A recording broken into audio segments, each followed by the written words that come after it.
Okay, good evening, everybody.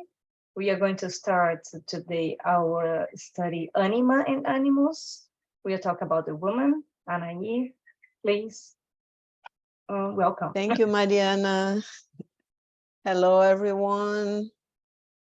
So today is a very interesting topic for us to discuss, the concepts of anima and animals. Let me just see if I can.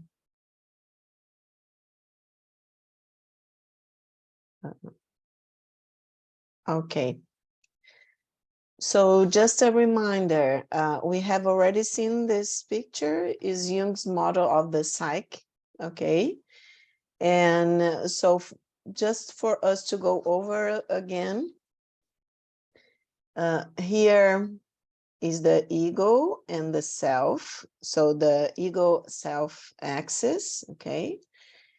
And what is very important today, because people get a little confused with the concepts of anima and animals. Are they complexes? Are they archetypes? They are both, okay?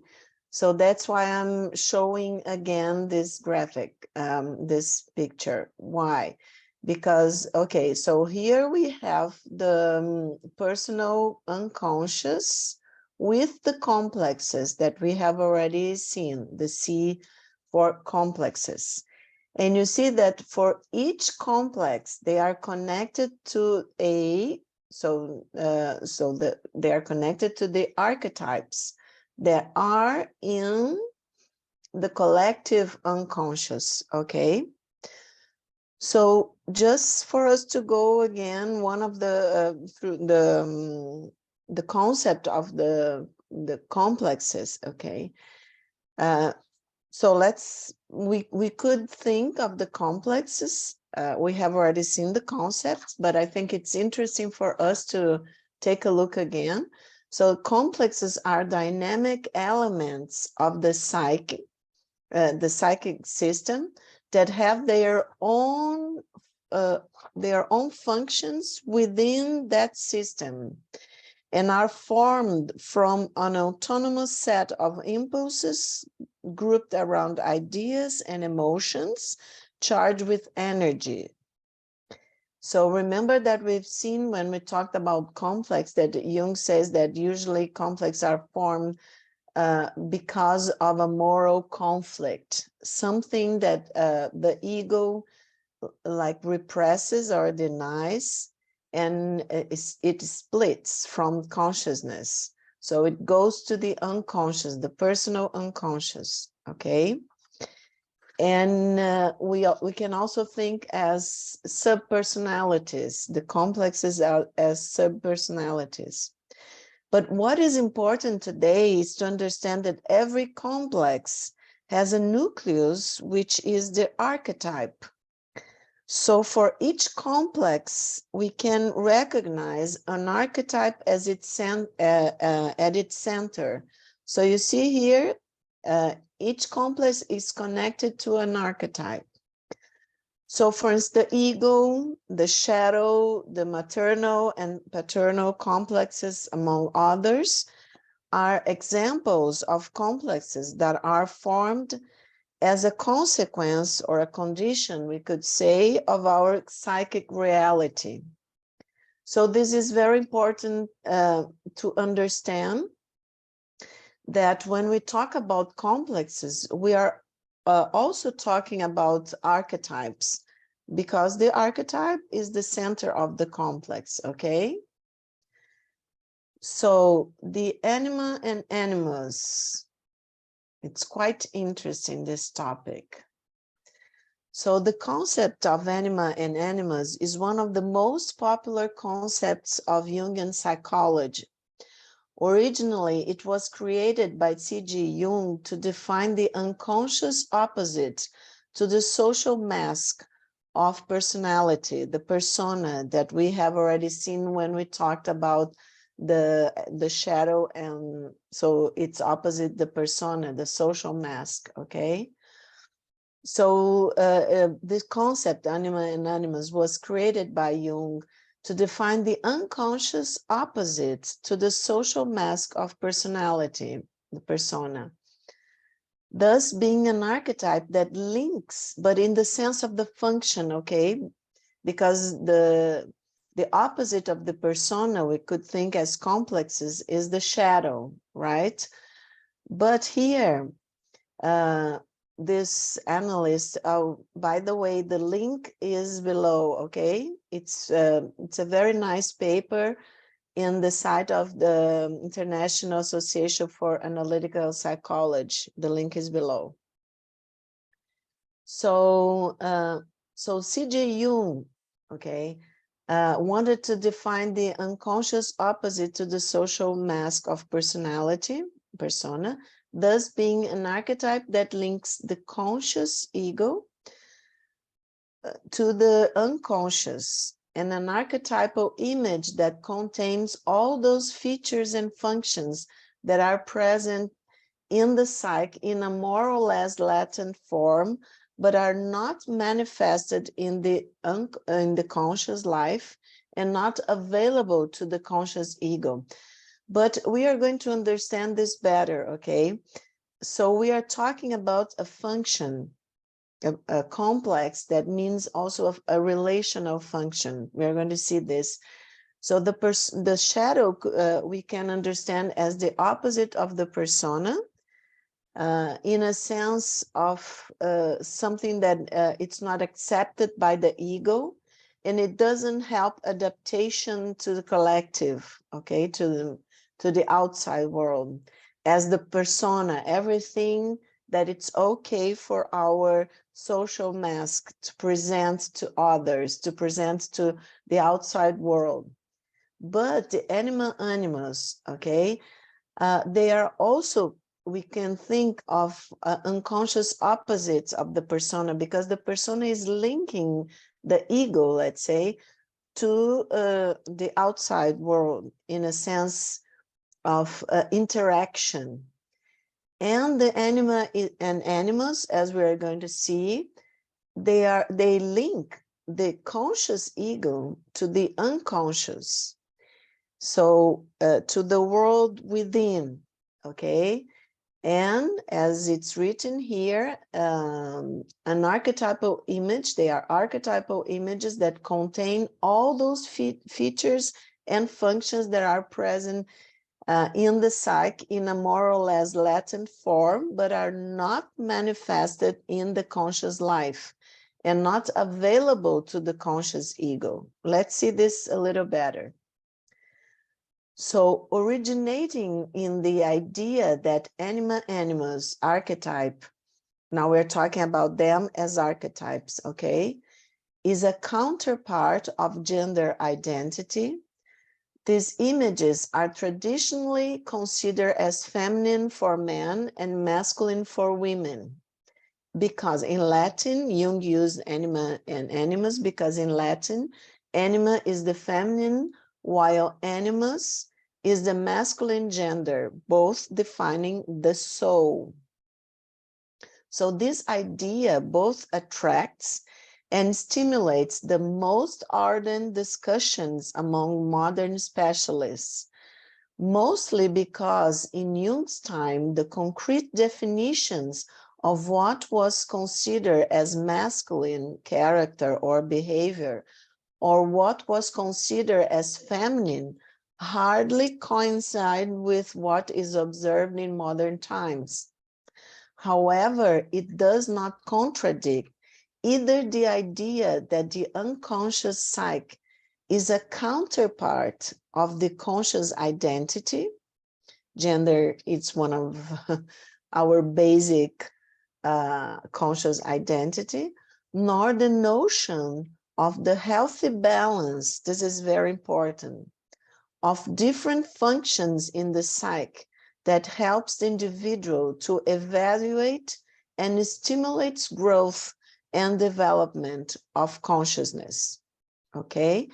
So this is very important, because nowadays, with all this discussion of what is feminine and masculine, and many times a healthy discussion, because we have both functions, let's say we have both identities, if we could say, they belong to our psyche, to our inner and our world, in the way that we see ourselves, but also in the way that our unconscious act.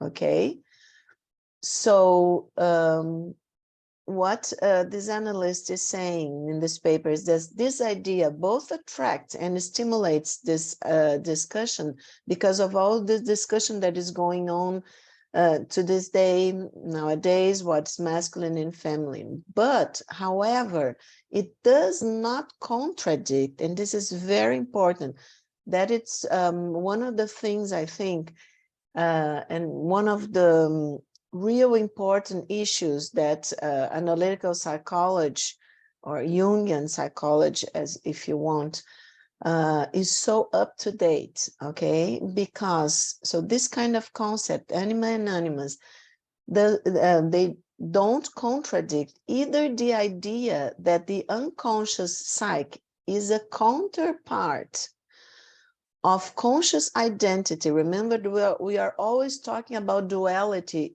here, the psyche, okay, not in the spiritual dimensions, but here in this experience in the material world, we are very dual, okay, the good and bad, the beautiful and ugly, the feminine and masculine, the shadow and the light, okay? So our material world and the psyche has to deal with these two dimensions, the material dimension and the spiritual dimension, okay? So, of course, this idea, anima and animus, Jung's idea, so doesn't contradict either the idea that the unconscious psyche is a counterpart of the conscious identity, nor the notion of the healthy balance of different functions in the psyche that helps the individual to evaluate and stimulate growth and development of consciousness. Remember, Jung psychology, we say that Jung says that the psyche is teleological, it's going somewhere, it's evolving. So that's why we think Jungian psychology is very positive in a sense, Darwinian, if you want, because it talks about evolution of the psyche, evolution of our consciousness. So this is very important when we say that there is a counterpart of our identity within the unconscious. We are talking about this balance that we all need. And also we are going to see when we talk about the concept of individuation in some classes, but it's going to be quite in some 2 or 3 classes, I think, that we are going to see that when we talk about individuation, it's all about us being whole, okay? Integrate our different aspects to make a whole, okay? To be ourselves, fully ourselves. So we are talking about balance. We are not talking, of course, about dissociation, about denying parts of ourselves, because this would lead to conflict, to neurosis, into, patterns, psychic patterns that are not healthy, okay? So let's go to another one. So anima is usually related to the emotional, empathetic, and sensitive aspects, while animus is related to the active, intellectual, exploring side of the personality. Here, it is important to understand that these definitions should by no means be perceived as literally describing certain characteristics, but that these images serve as symbols and are the abstractions of active animals and reflective anima principles correspondingly.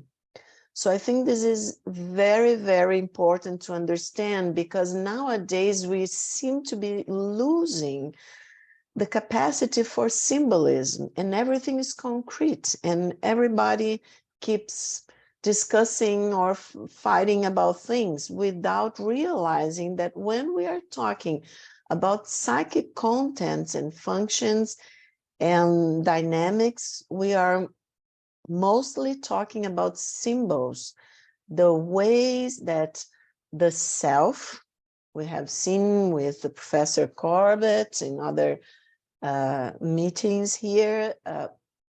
So the self with capital S, and as Joanna says, our spirit, okay, can talk, let's say, can relate to the ego. Okay, so that's very important, because as I was saying, we are here to evolve, to develop consciousness. So we need, the ego has to be mature enough to be able to listen, if we could say, to the messages of the self, because the self being our spirit and containing, as Joanna says, and containing all the knowledge of all the lives, all the development that we have had until this point, the self knows what we are here to do. We don't need anyone to tell us what we should do in our lives and where we should head, towards where we should head. Why? Because this development, we cannot do to one another, instead of one another. It's very private, if we could say, because it's our spirit that is evolving. So the soul, our spirit here reincarnated, has to figure out as a whole and develop this, if we could say, conversation, this dialogue between the ego and the self. Why? Because the ego has to adapt, to mature, and do the hard work of this experience here on earth. But the self has the knowledge of what is going on inside in the unconscious, that it's as Jung says, a whole system of planets, and not it's something that we don't know where it started and where it's going to end. Our unconscious, we can't visualize. So it's an uncharted land within ourselves. So it's very important that we understand that we have to develop this dialogue with our inner world and with ourself, okay? So this, one of the ways that the self talks to the ego, it's through symbolism. So this is very important, that I think this analyst was very, she has a Russian name, so I can't pronounce it, but you can go in the link and see the whole text, okay? So what I think it's very important, and it was a very nice way to put it, that these definitions of anima and animus, they are not literally describing characteristic, but they are describing a set of images and symbolism, through symbolism, of abstractions, okay, of what Jung wanted to say or discern with animals and anima, and what is the principles that they are bringing to this conversation between the ego and the self, okay? So the active animas and the reflective anima. The anima as emotion and empathetic and sensitive aspects, and the animals as active, intellectual, exploring sides of personality. So let's go further. So anima and animus can be understood as, here, this part now, it's in the book Mirrors of the Soul. It's the series of Divaldo and Joanna. And this chapter is written by Gelson Luis Roberto. So anima and animals can be understood as relational structures that represent aspects of the individual soul. They are relational complexes because they have in their function this quality and role in the psyche. Remember that they help to in this dialogue between the ego and the self, okay? So the anima, feminine aspect in men, we could say, and the animals, the masculine aspect in women, represent the other within us. And also, according to Jung, a contrasexual element. Why? Just because of the ego's identity. In one of the part of the identity of the ego is the gender. So the opposite will be in the unconscious. The contrasexual element will be in the unconscious, okay? So according to Jung, as we partially integrate this opposite within ourselves, making it conscious, we increase our personal capacity to deal with the complexity of other people. This is very, very important, okay? We were talking the whole time of integration, remember, of knowing ourselves, of self-knowledge, because with self-knowledge, we integrate the different aspects of our souls, of our psyche, of our personality. So as we work to understand ourselves better, especially in this sense of the anima in animals, recognizing these characters, let's say, within our unconscious and the way they are functioning, okay? If they are immature or they are immature aspects, if they are more mature. So integrate as we are supposed to do with the shadow, for instance, another of our complexes. So then we increase our personal capacity to deal with the complexity of other people. Why? Because then we learn to deal in the first place with ourselves. As the same thing as we talked in last meetings about the shadow, because since our selves are all connected in that transpersonal dimension, where the archetypes, our ancient heritage is, okay, that it's common heritage for all of us. So this means that if we work better and integrate these aspects, for instance, of our psyche, we are going to be able to understand it and to deal better with the complexity of others, because we cannot do with others what we haven't done with ourselves, right?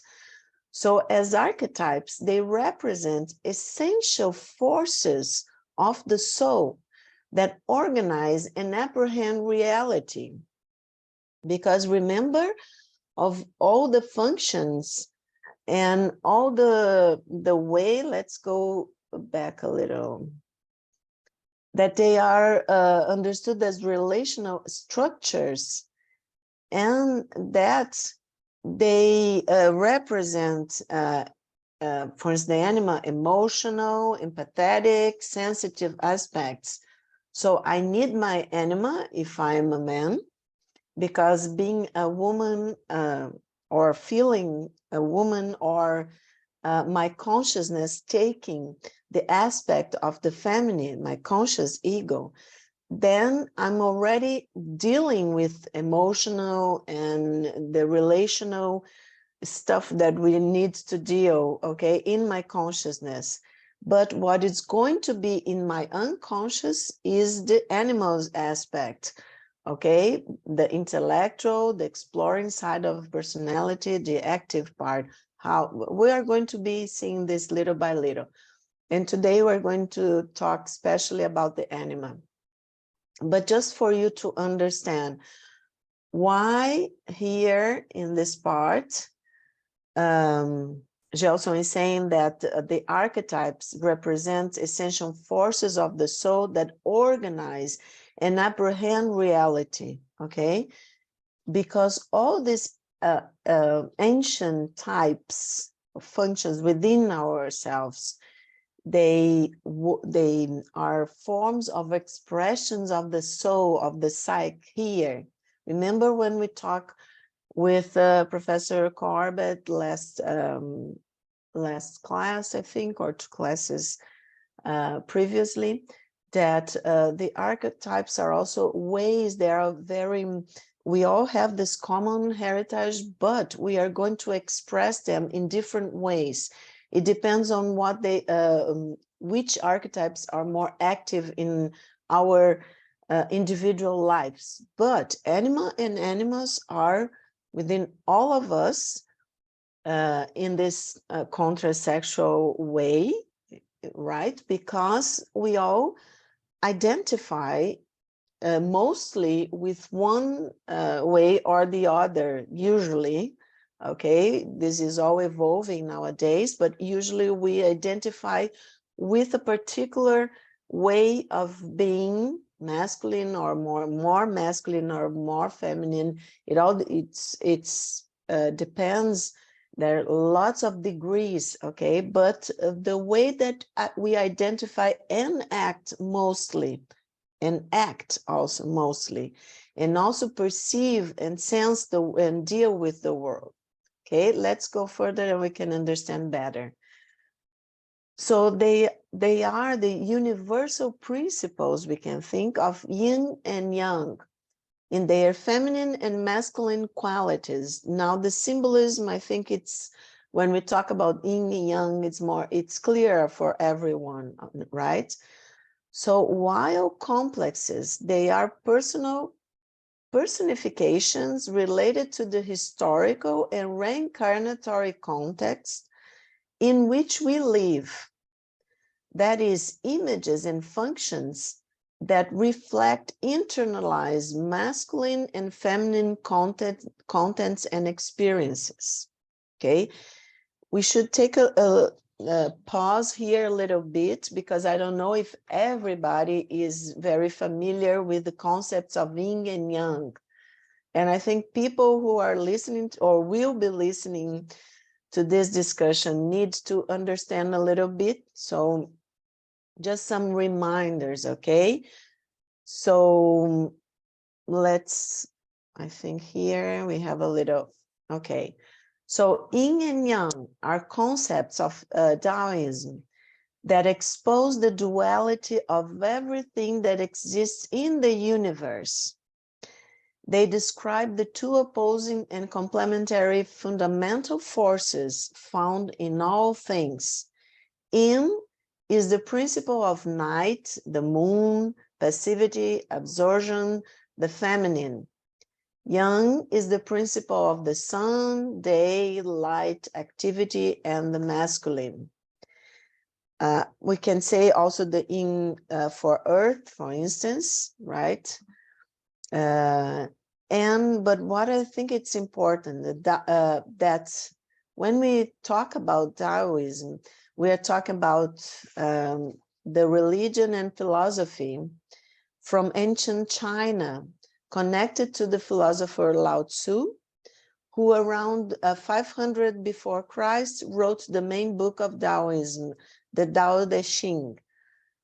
Taoists believe in spiritual immortality. So we are talking about something 500 BC, okay? The philosophy and religion. So just to remember, the Tao is the natural order of the universe. So Taoism teaches that all living creatures ought to live in a state of harmony with the universe and the energy found in it. So we have the Kai or Qi is the energy present in and guiding everything in the universe. Okay, this is just a reminder so that people can connect more with this this concept of yin yang, that it's very symbolic and it's so ancient, okay, so archetypal. So according to this idea, each being, object, or thought has a complement on which it depends for its existence. That complement exists within itself. Thus, it is deduced that nothing exists in the pure state, neither in absolute activity nor in absolute passivity, but in continuous transformation. Furthermore, any idea can be seen as its opposite when viewed from another point of view. In this sense, the categorization would only be for convenience. These two forces, yin and yang, would be the next phase of the Tao, the generating principle of all things, as we said, from where they arise and where they are destined. I think this ancient, beautiful ancient philosophy and knowledge that we seem to be losing because we seem to be always disagreeing. It's okay, we don't have to agree with everything, but we are not practicing this concept. Look at how beautiful that nothing exists in the pure state, at least in our universe, our known universe, because we are talking metaverse and this and that.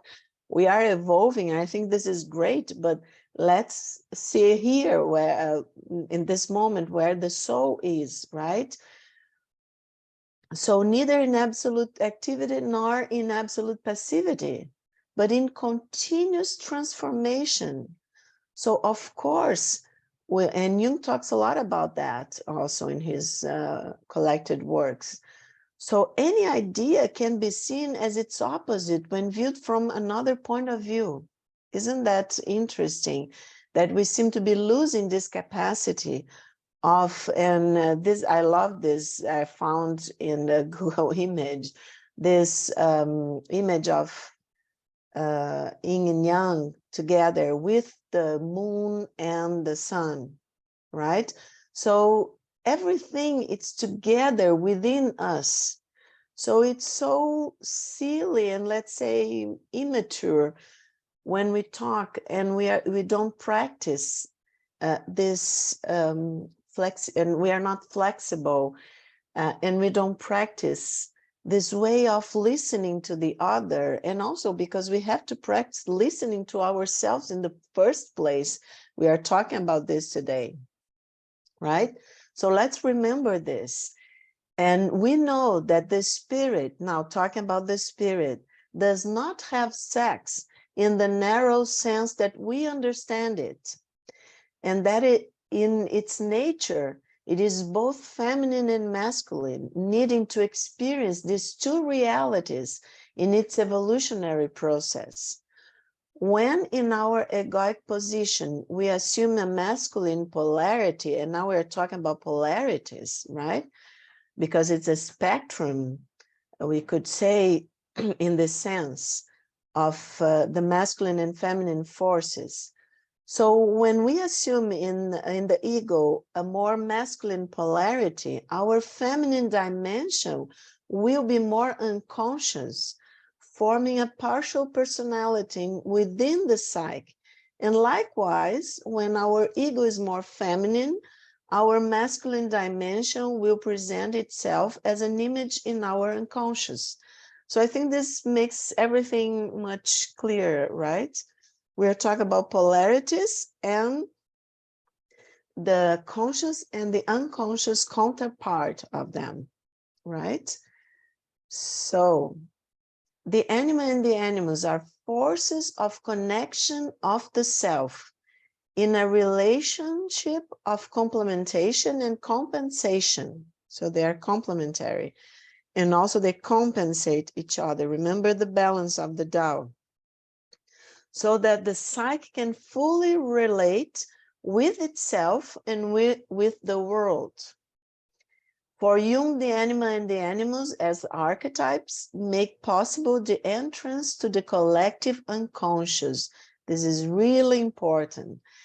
And the experience with the self, I would say this is the highlight, okay, people, that for Jung, the anima and the animals as archetypes makes possible the entrance to the collective unconscious. Remember the transpersonal dimension of the psyche, where the numinous experience comes from, the sacred, okay, our connection to the sacred, and the experience with the self, capital S, because the self, as the spirit, as Joanna says, has all the knowledge in the first place of what we are doing here, okay? And also not in a diminished sense, but in a very important sense, to where we to where we are heading, if we could say. So they are psychopomps, that is, guides of the soul for the inner journey, not for the, you know, the death, as in different cultures. Psychopomps takes the soul of the dead, you know, to the other world. No, not to the other world beyond this world, but as psychopomps guiding the soul for the inner journey, for this uncharted land within ourselves, to what is most essential and fundamental in us. Also as complexes, okay, in the personal unconscious, they keep male and female images that will influence our choices of partners and our human relationships. So going back to the article in the Jungian Analytical Association, International Analytical Association, okay, the link is below, just remember everyone, reminding everybody. So being opposite to the embodied sexual identity, anima and animus are most easily related to the erotic encounters and partners and inspire the creative and artistic imagination, okay? When we are saying erotic encounters, we are not talking about only sexual encounters. We are talking about eros. That's the image there, and in the left side of the slide, for me at least, is eros and the psyche, right? So eros as an universal and impersonal force or power, not a feeling, okay? That of course has its roots on desire, but also it's a principle of union, connection, and attachment, okay? So it is in this sense that anima and animus are most easily related to the erotic encounters and partners, and inspire the creative and artistic imagination. Why, people? Because they, remember, they help the ego with this dialogue with the self, with our spirit, from where all creative and artistic forces within us and imagination come, okay? So in relationships, they are easily projected to the potential partners we are unconsciously attracted to. This is very important, okay? Because since the anima and animals are unconscious, we are going to project them. Usually we project them in the potential partners that we are unconsciously attracted to. Thus, the difficulty arrives at the moment when the projections lessen and fall, because when we get to know better our partners, of course, they are not going to correspond totally to our projections. So we start seeing the real person, and the projections lessen and fall. So the individuals are re-seen in the light of reality. Okay, then there is the difficulty. The hopeful aspect of this moment is that through this contact with his or hers own unconscious depths, the individual, through the mediation of anima and animals archetype, emerges out of the projective illusions, enriched and with a wider conscious spectrum of experiences.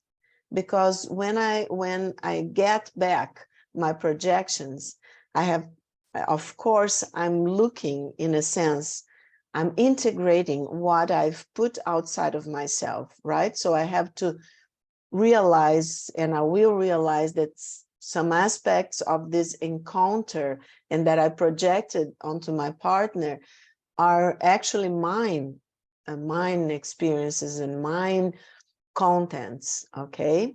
So of course, this process is much easier if the experience of such relationships was mostly positive and developmental than negative and defensive.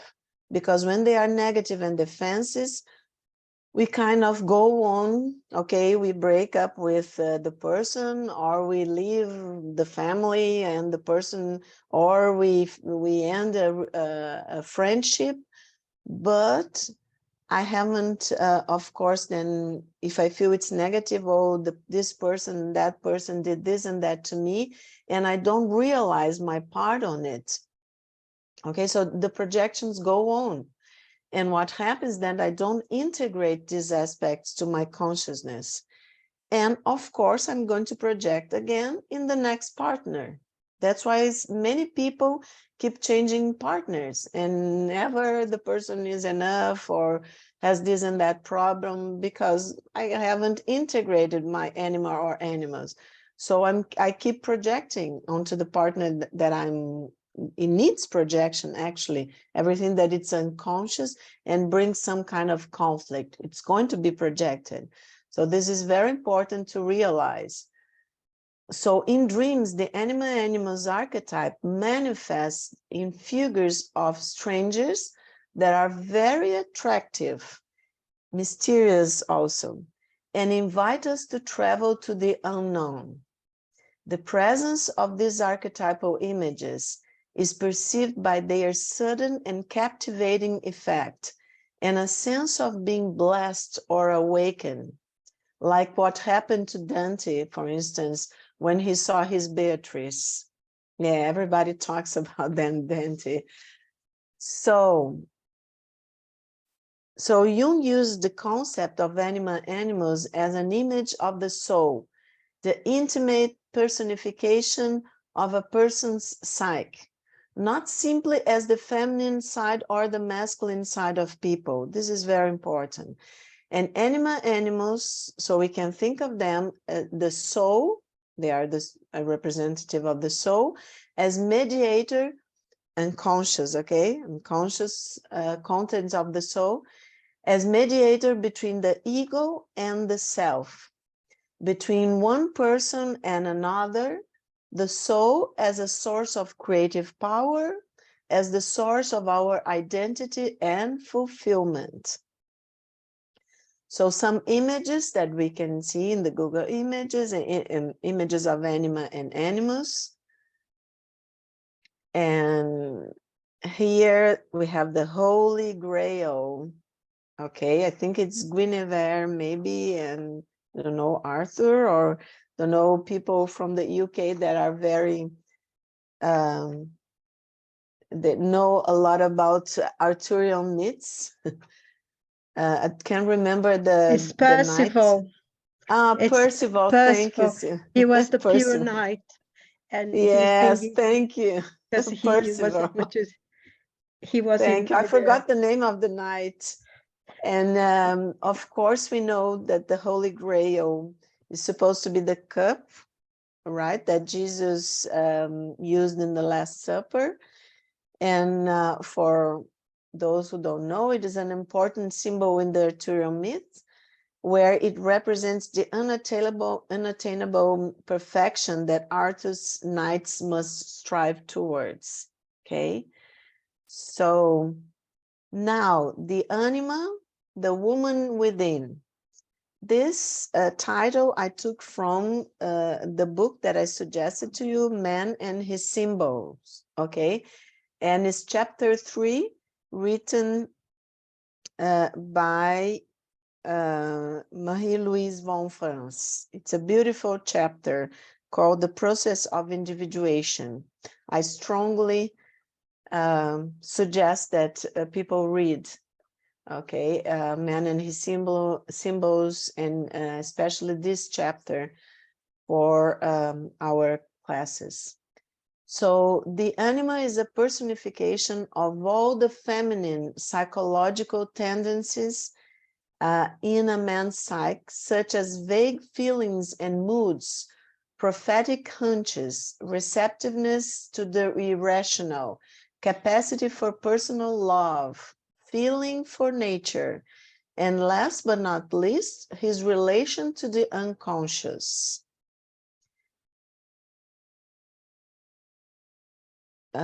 Just going to put here. So it is in its individual manifestation, the character of a man's anima is as a rule shaped by his mother. But I'll just go back to the before seeing this. There is a very nice example here.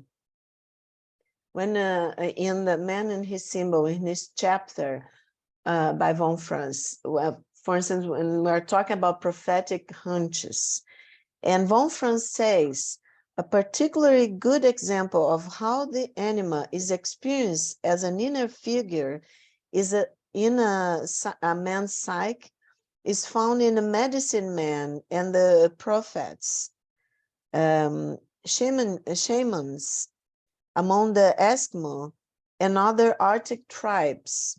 Some of these even wear women's clothes or have breasts depicted on their garments in order to manifest the inner feminine side, the side that enables them to connect with the ghost land. Okay, because we are talking about shamans, so we are talking about medicine men in the past and present, because we to this day we still have shamans in different countries that they have all these intuitions, these prophetic hunches, and this way of curing by connecting with the spiritual world or ghost lands, as you want.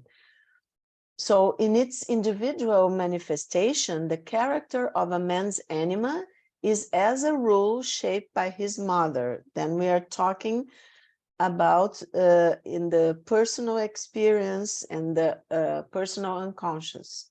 If he feels that his mother had a negative influence on him, his anima will often express itself as irritable, depressed moods, uncertainty, insecurity, and touchiness. If, on the other hand, a man's experience of his mother has been positive, this can also affect his anima in typical but different ways.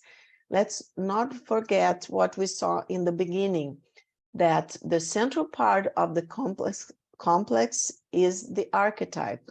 And here we are talking also about spiritist knowledge, about reincarnation. So if our spirit brings all the experiences of the feminine, of course, and the masculine, but here we are talking about the anima. So the man will have in his unconscious not only the experience of the mother, like shaping the complex of the mother complex, but also the anima, okay, his experience with the feminine. But also, if we talk about the center of the complex, the archetype, we are talking about something that it's this person brings in the depths of this man, in the depths of his psyche. Okay, so we are talking about a whole experience of past lives, for instance, with the feminine part. And this will also be present in the psyche, okay, but only in subtle, more subtle ways, okay?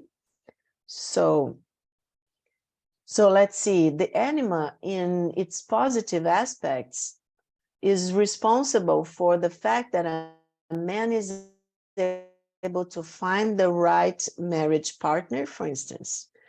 Another function is at least equally important. Whenever a man's logical mind is incapable of discerning facts that are hidden in his unconscious, the anima helps him to dig them out.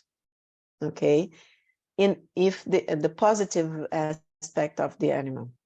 So even more vital is the role that the anima plays in putting a man's mind in tune with the right inner values and thereby opening the way into more profound inner depths. It is as if an inner radio becomes tuned to a certain wavelength that exclude irrelevancies, but allows the voice of the great man. When we say the great man, it's another way to talk about the self, capital S, to be heard. And don't we need this dialogue between the ego and the self? So in establishing this inner radio reception, the anima takes on the role of guide or mediator to the world within and to the self. Okay, this is von Franz talking about. And she talks about Jung's 4 stages of the development of the anima. So the first stage, so the more primitive, let's say, is best symbolized by the figure of Eve, which represents purely instinctual and biological relations. The second can be found in Faust's Ellen. She personifies a romantic and aesthetic level that is, however, still characterized by sexual elements, but with more romance, let's say. So the third is represented, for instance, by the Virgin Mary, a figure who raises love, eros, but in that sense that I told you, impersonal and universal force, to the heights of spiritual devotion. Okay, so here we are talking a much more developed anima. And the fourth type is symbolized by Sapientia Sophia. Okay, the wisdom transcending even the most holy and the most pure. And von Franz says that in the psychic development of modern man, this stage is rarely reached. And we can see why, right? When we were talking about the shadow and the dark side of the self. So we need a lot of thinking about this, this evolution of the anima. So to integrate and develop the anima, it is necessary for man to take his feelings, moods, expectations, and fantasies seriously, fixing them in some way, for instance, in literature, art, etc. Then examine it both ethically and intellectually. This is a suggestion that Gelson does in this chapter of Mirrors of the Soul. The more distant man is from his inner world, the more difficult his relationship with feelings will be, and the more literal his relationship with the world will be. Remember that we were talking about, you know, this difficulty of symbolization and that we have nowadays. So imagine for man, if they are very literal, right? And with difficulty to connecting to their feelings, sorry. So we are talking then about a difficulty to relate to the inner world and to the self. So difficult with the anima, okay? Their literalness and the concrete relationship with the world represent a loss of contact with his anima, okay? Okay, now I just want, before the last slides, I wanted to tell you about a dream that I found in this paper in the site of the IAAP that I think it's illustrates because it's Von Franz gives a lot of dreams, but it's from the 50s, 60s. And this is a dream from our times, okay? So it's a man in his 40s, a competent professional with a solid position in a bank. Is practical, optimist, and a bit cynical. He denies the importance of emotional relationships and of his own acute sense of loneliness, believing that superficial social contacts are what he really wants, and that his dog is only his only true friend. He does not trust anyone and does not need anyone in his consciousness, okay?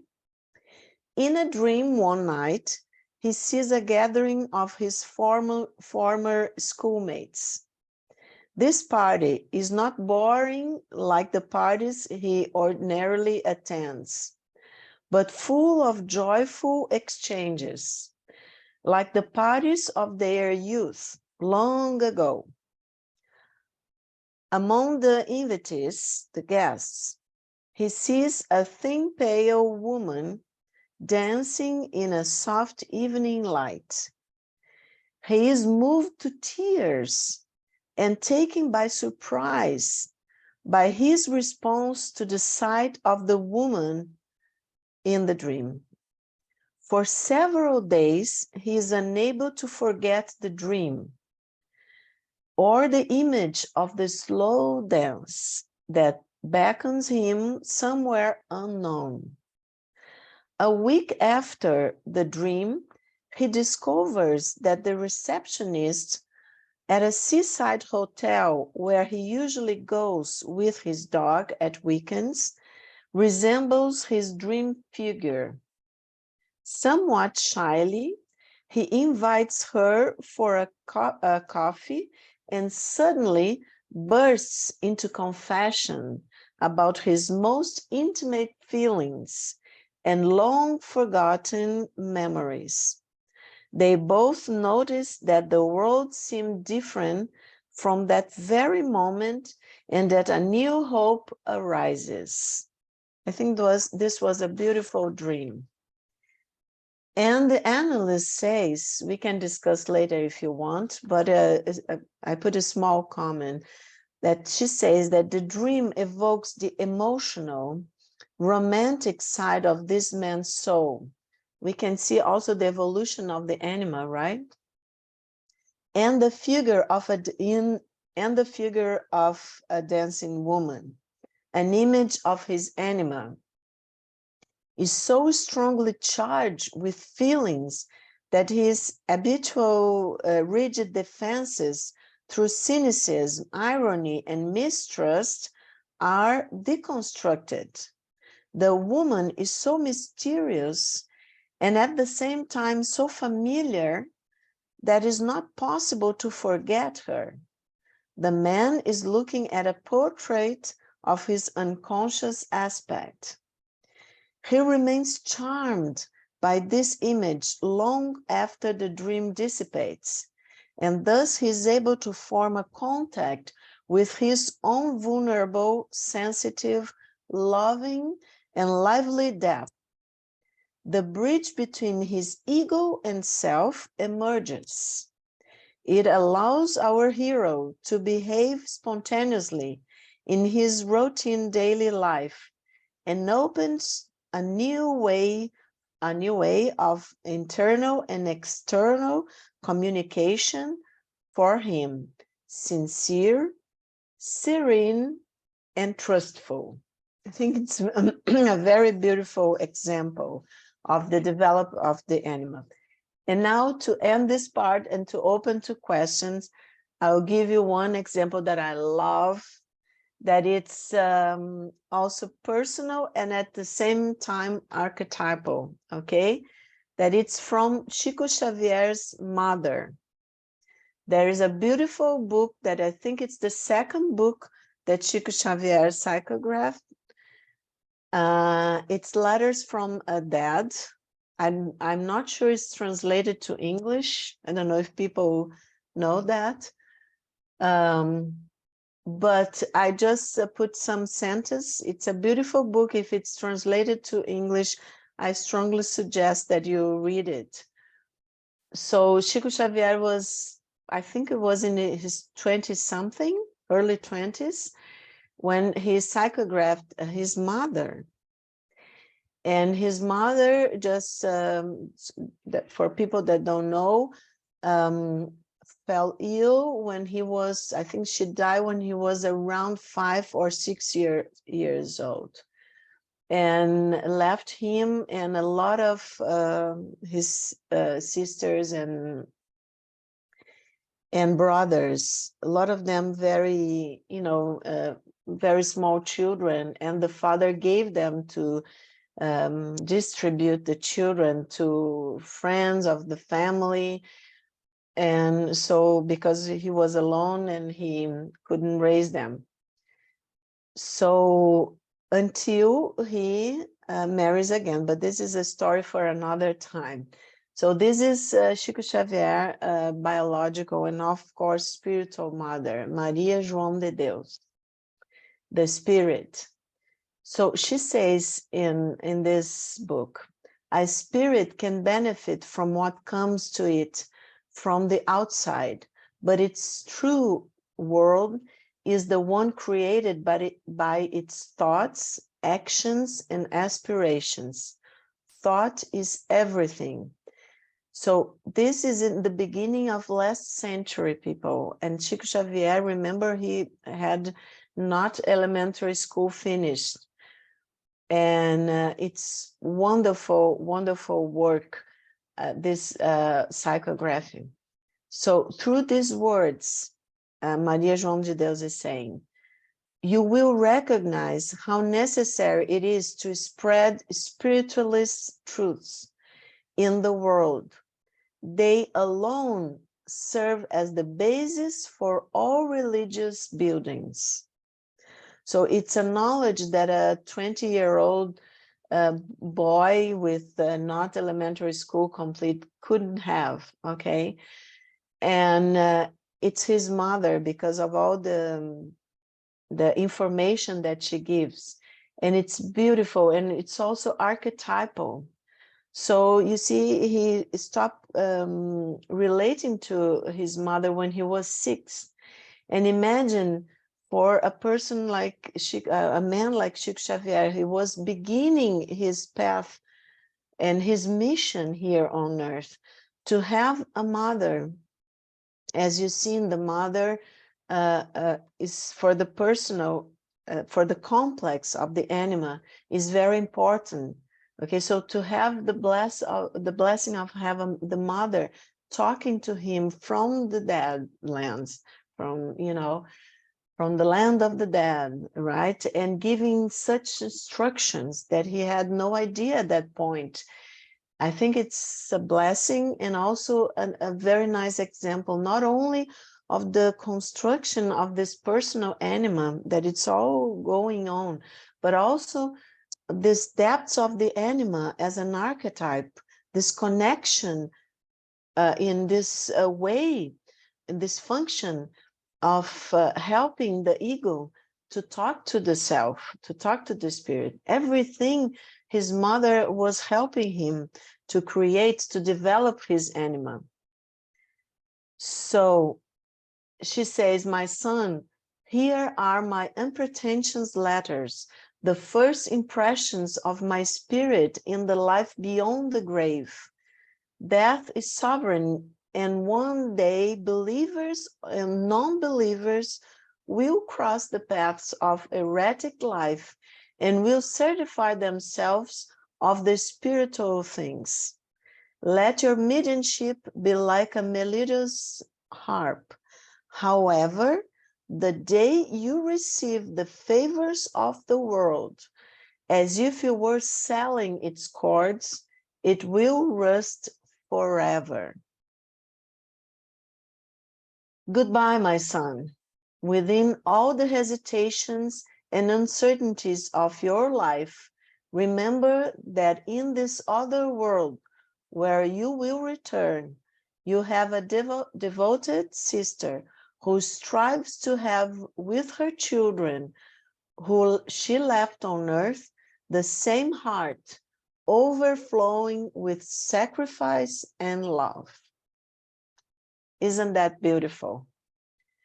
So I will stop sharing now, and we can open to, to our dialogue, our questions, and just so that I can tell Mariana, that is helping us, if she can stop recording, or if she can record our questions and answers. Has everybody said okay to Fabrício?